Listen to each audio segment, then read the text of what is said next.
numérotation. J'ai pensé que vous avez oublié de mettre le numéro, mais c'est en fait que j'ai constaté que les numéros se trouvent sur la partie en tête des pages. Donc là, il faut mettre les numérotations, les numéros sur le bas des pages. Comme ça, c'est le nord. Comme ça, on le voit directement. Sur la partie remerciement, page numéro 2, en chiffres romains minuscules.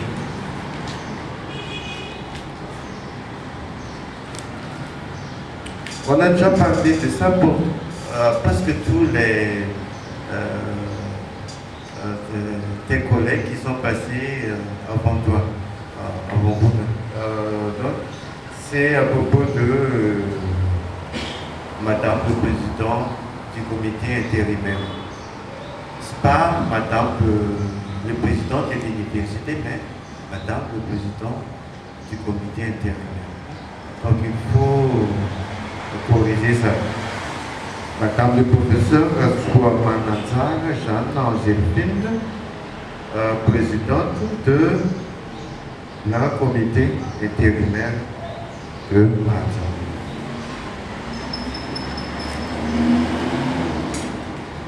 Maintenant, on va passer dans la partie nomenclature. Partie nomenclature, page 5. Chiffre romain.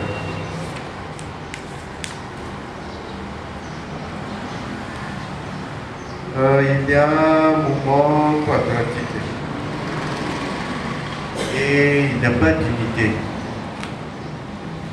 Et ma question est-ce que le mouvement quadratique n'est pas d'unité?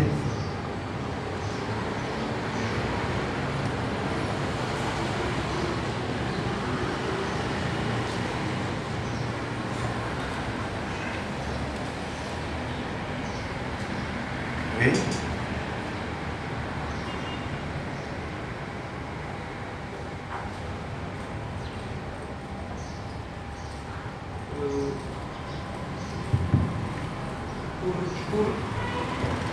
Pour notre dans le nomenclature, nous n'avons pas mis d'unité, mais si je ne me trompe pas, le moment quadratique c'est égal à pi d puissance 4 sur 64. Non, l'unité c'est? Vous avez dit d la puissance 4. Oui. C'est en millimètres puissance 4. Ça dépend d'une touche, mais je pense ici nous avons en millimètres carrés, donc c'est en millimètres puissance 4. Donc il faut mettre ça. Merci.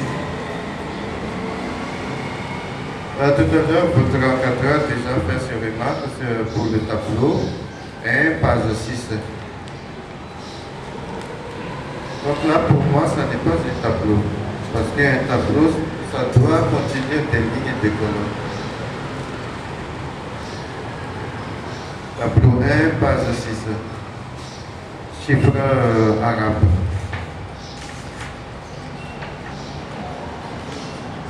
Vous voyez? Tableau 1, les avantages de l'arribanage. Donc là, avantage, avez-vous à utiliser, vous avez utilisé des puces, mais il n'y a pas de colonne là-dedans. Donc ça se passe un tableau.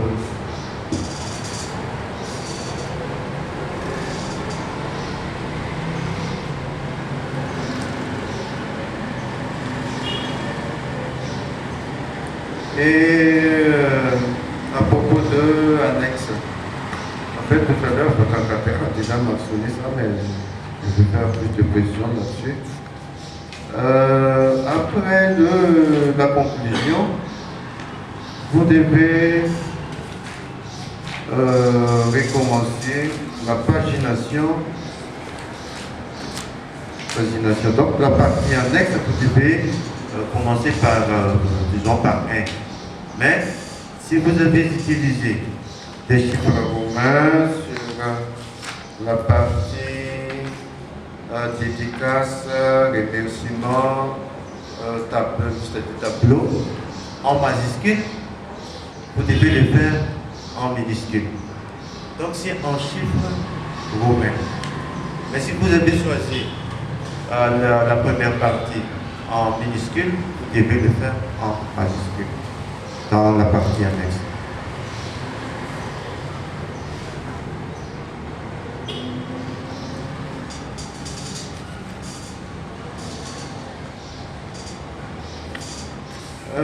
Et à propos de chapitres, vous avez combien de chapitres là?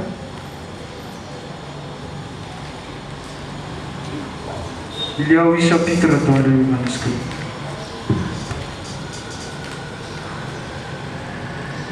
J'ai l'impression que c'est un peu beaucoup, hein? Surtout sur la partie dimensionnement. Il y a des chapitres d'une page et demie. Il y a des chapitres pour une page et demie.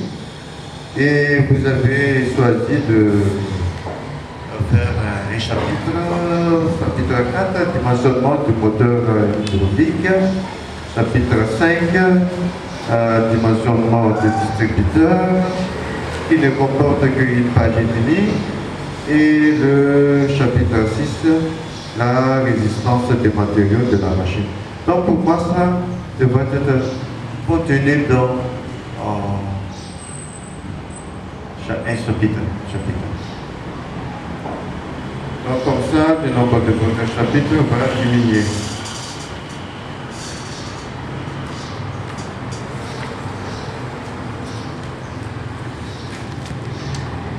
Donc ceci étant pour mise en forme et des remarques sur votre livre. Donc tout ça c'est pour améliorer votre manuscrit. Donc est-ce que vous pouvez répéter clairement le principe de fonctionnement de votre machine?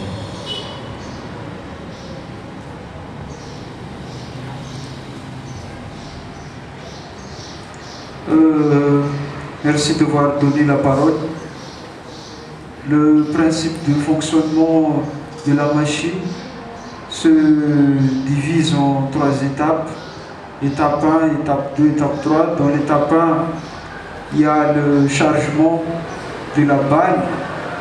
La machine récupère la balle avec des vérins hydrauliques, le pose sur la table tournante.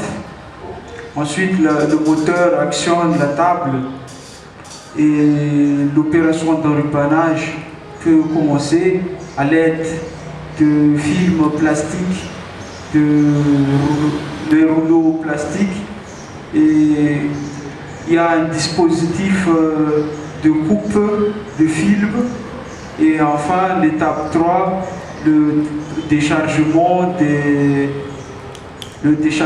de la botte de foin à l'aide de bras de déchargement actionné par les vérins hydrauliques et l'enrubannage, le nouveau enrubannage peut commencer. Donc voilà le principe de fonctionnement. Merci. En fait, votre machine comporte pas mal de mécanismes. Il y a plusieurs mécanismes, il y a le chargement, il y a le système de enrubannage, tout ça. C'était un sujet un peu compliqué parce que ça comporte plusieurs mécanismes. En fait, je réitère ma félicitation parce que tu as le courage de faire cette étude-là, même si ça c'est un peu, disons, un peu compliqué. Pour moi, ça c'est le niveau un peu élevé, mais bon. Mais je m'attendais quand même à trouver des schémas cinématiques, surtout sur la partie principe de fonctionnement. Pour moi, tu devais mettre des schémas cinématiques, par exemple pour le système de chargement, pour le système d'engrenage. Mais là, ça ne se trouve pas dans votre livre.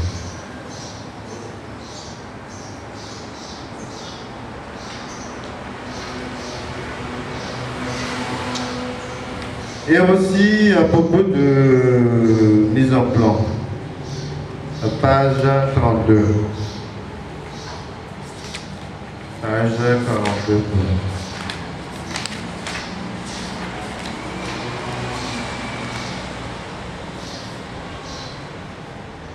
En fait, les mises en plan sont utilisées pour présenter tous les composants de la machine. Alors que je ne trouve que 3 mises en plan dans votre livre. Est-ce que c'est suffisant pour concevoir, pour fabriquer la machine en ribandeuse? Est-ce que c'est suffisant?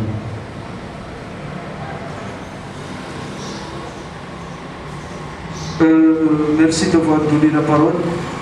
L'enrubanneuse comporte bien évidemment plusieurs éléments, plusieurs composants, mais comme nous avons fait un choix technologique comme le vérin hydraulique, le moteur hydraulique, et nous avons aussi mis en avant le groupe de films plastique. Donc nous avons sélectionné quelques-unes de ces pièces pour pouvoir faire une mise en plan. Mais rien n'empêche de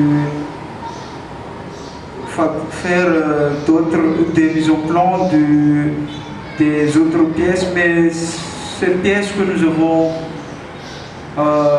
mis dans le livre sont les pièces principales pour faire fonctionner. Nous pouvons faire, il y a d'autres pièces comme la fourche ou le bras de chargement que nous pouvons faire, mais nous étions limités à ces 3 composants, pièces. Donc normalement, vous devez mettre plus de mise en place en temps. Parce que je sais que peut-être que les temps qui vous manquent, mais il faut ajouter des plans.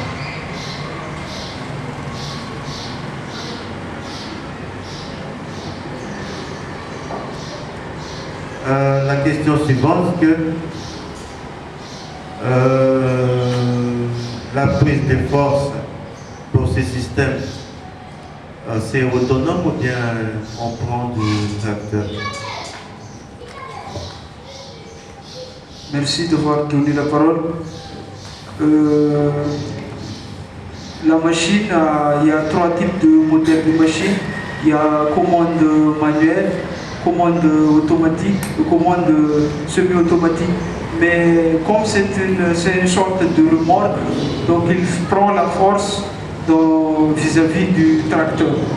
Il y a des raccordements hydrauliques raccordés au tracteur, et c'est de ce tracteur, la force du tracteur, que la machine tire, l'enrubanneuse tire sa force. Oui, merci. Mais j'ai pensé, parce que si chez nous à Madagascar, il y a peu de gens qui ont de tracteurs. Mais par exemple dans les régions comme à Nord, il y a beaucoup de gens qui ont du Kubota, comme ça. Est-ce que c'est possible de faire avec du Kubota? Et la suite de cette question, c'est combien exactement la puissance utile pour le fonctionnement de cet environnement?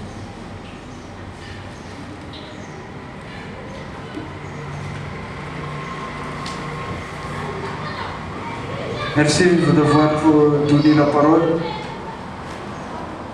Nous avons essayé de concevoir un modèle 3D de la machine et nous avons aussi essayé de faire une étude de dimensionnement et d'après les résultats obtenus, nous avons trouvé une puissance de sortie de 11 000 watts, ce qui est assez élevé.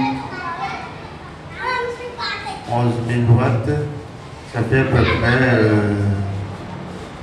combien de chevaux?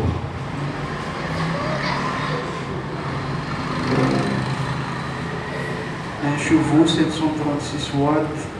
Je calcule mon tâche. Désolé. Ça fait à peu près 15 chevaux. Merci. Donc, ce que vous dites là, si c'est 15 chevaux, donc on peut le tracter avec un tripotable. Parce que le moteur du tripotable pourrait aller jusqu'à 20 chevaux, si je ne me trompe pas.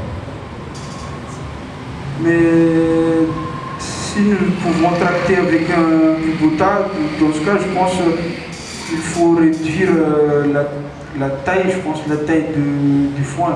Parce que le foin pèse, dans la réalité, le foin c'est entre, maximal plutôt c'est 1000 kg.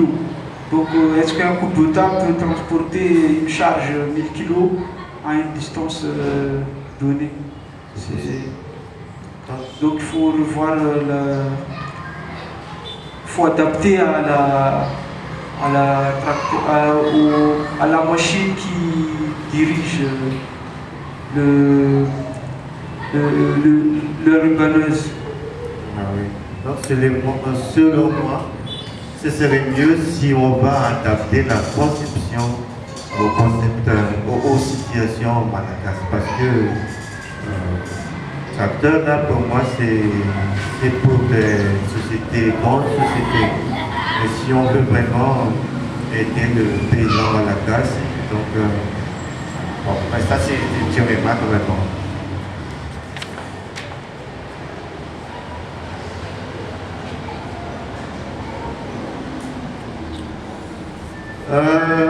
À propos de... Est-ce que vous pouvez me dire c'est quoi le RPG?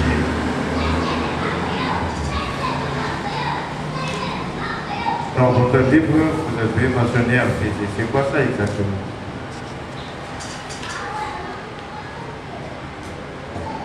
Merci d'avoir donné la parole. Le RPG, c'est dans le parti RDM, résistance des matériaux.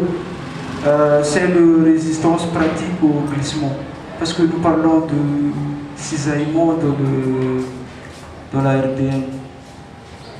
Et c'est lié, c'est lié avec le coefficient de sécurité et la résistance pratique au glissement. Merci. À propos de SolidWorks, vous avez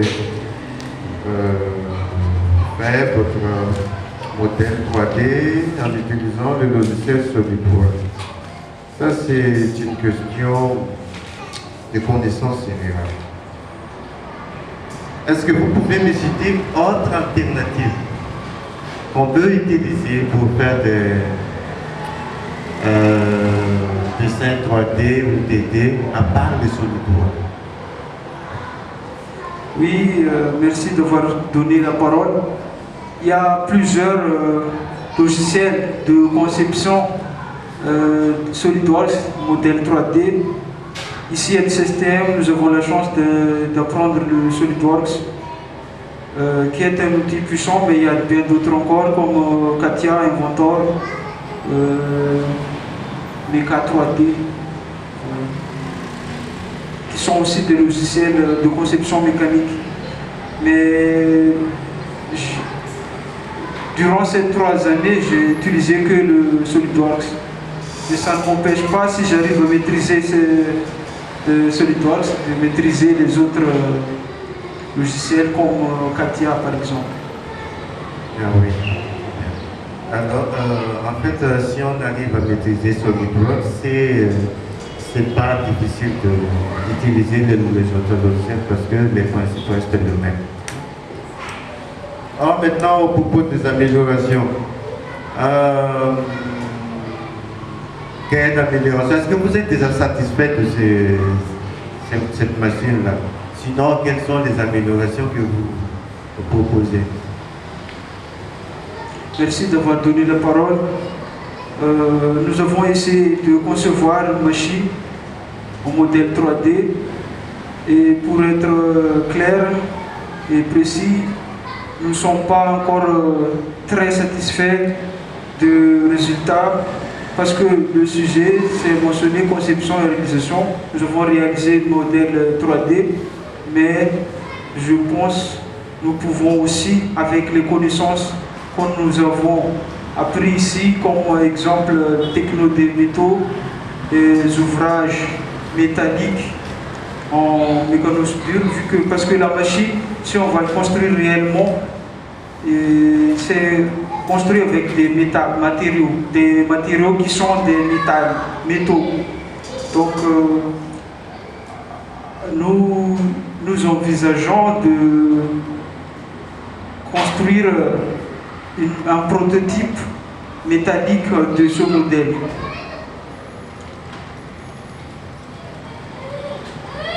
Parce que nous avons en 2019, à la fin du semestre 4, en deuxième année, j'ai effectué un stage d'initiation au centre Don Bosco, dans la filière fabrication mécanique. Et je pense que les connaissances que j'ai acquises durant cette période peuvent me donner un coup de pouce pour pouvoir achever et rendre réelle cette machine. Parce qu'il y a les engrenages, il y a les roulements, il y a les paliers, tout ça, ça se construit en fabrication mécanique et en ouvrage métallique, construction métallique.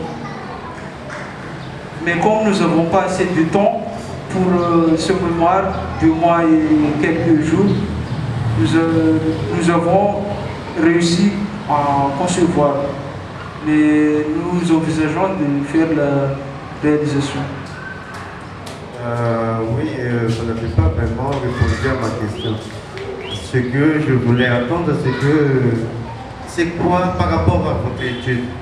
Qu'est-ce qu'on doit apporter en plus pour améliorer le système que vous avez conçu?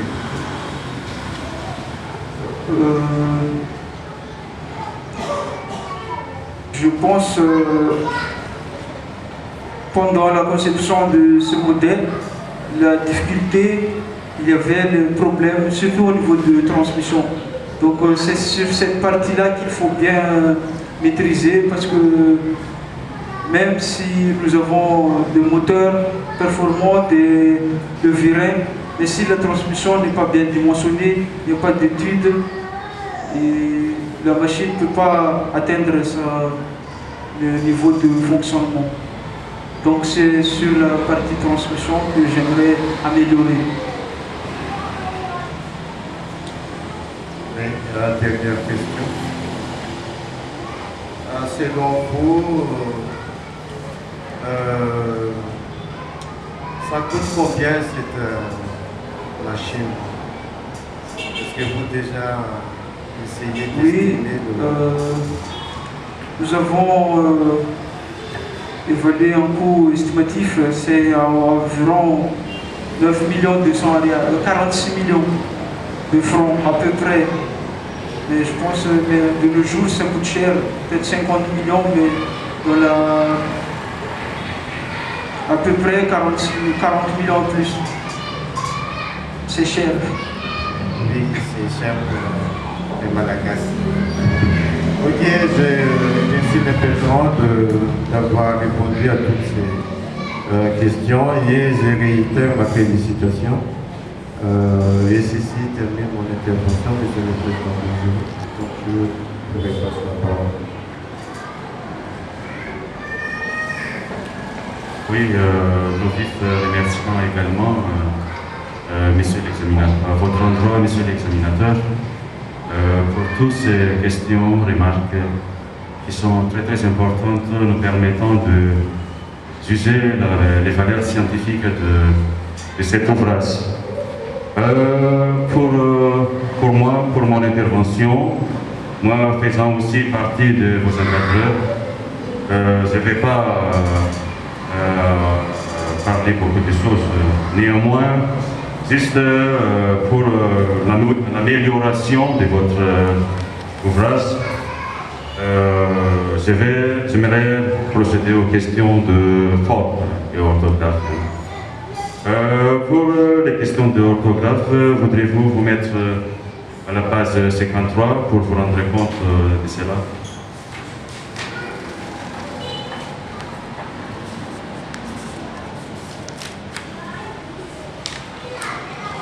Oui, juste là à la dernière phrase, lorsque vous avez parlé, savoir-faire, donc peut-être faute du temps, vous avez avalé les S parce que ça devrait être accordé au... n'est-ce pas?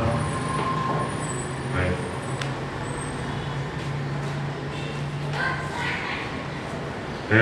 Juste pour vous rendre compte. Oui, après avoir lu votre ouvrage, pas mal de fautes d'orthographe ont été enregistrées. Donc avant de déposer votre livre, il faut s'en inquiéter totalement. Et toujours dans ce sens de questions de forme, notamment problème hiérarchisation, voudrez-vous vous mettre sur la page 10?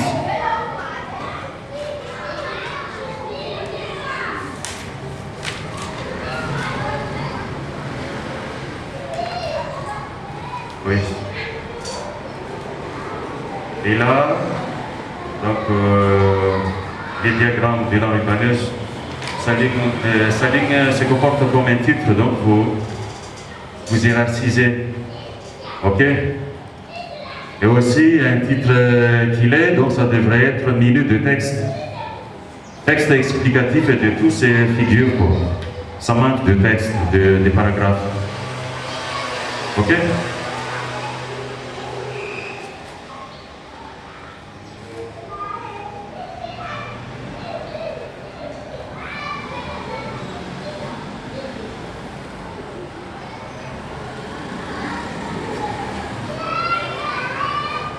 Oui.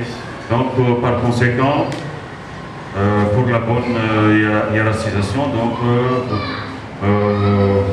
vous mettez plutôt 3.2, donc principe de fonctionnement de l'appareil.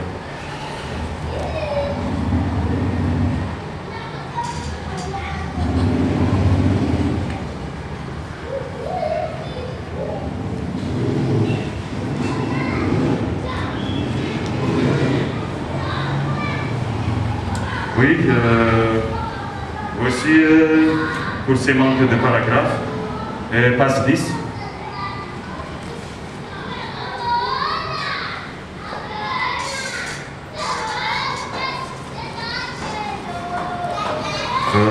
Oui, de même pour la page 15. Page 15, lorsque vous avez parlé de modèle de Vérin, donc vous avez mis que de ces figures, donc ça mérite d'être bien expliqué, parlé. Donc il faut des textes. Page 14. Toujours ces problèmes de manque de paragraphe. Lorsque vous avez parlé, est-ce que c'est architecture? Vous avez mis que c'est cette figure. Ok? Donc vous faites parler cette figure. Oui.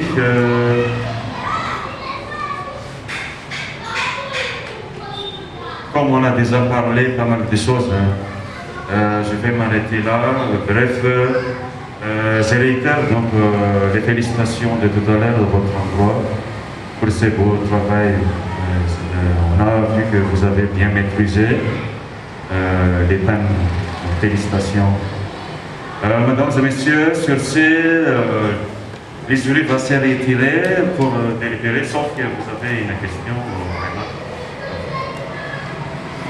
une petite remarque pour la slide tout à l'heure, j'ai oublié. Pour l'écriture des formules, est-ce que vous pouvez revenir sur votre slide avant résultat? Slide avant résultat.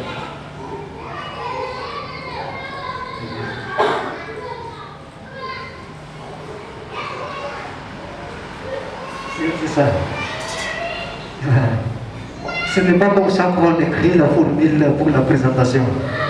Ça, c'est pour la programmation des calculs, comme le MATLAB, les Python. Donc il faut jamais écrire ça, mais ça, c'est spécialisé pour la programmation. Et ensuite, sur les numérotations d'annexe tout à l'heure, vous avez des choix pour numéroter votre annexe, soit l'examinateur qui l'a dit tout à l'heure, soit vous n'avez pas numéroté l'annexe, mais simplement annexe 1, annexe 2, annexe 3.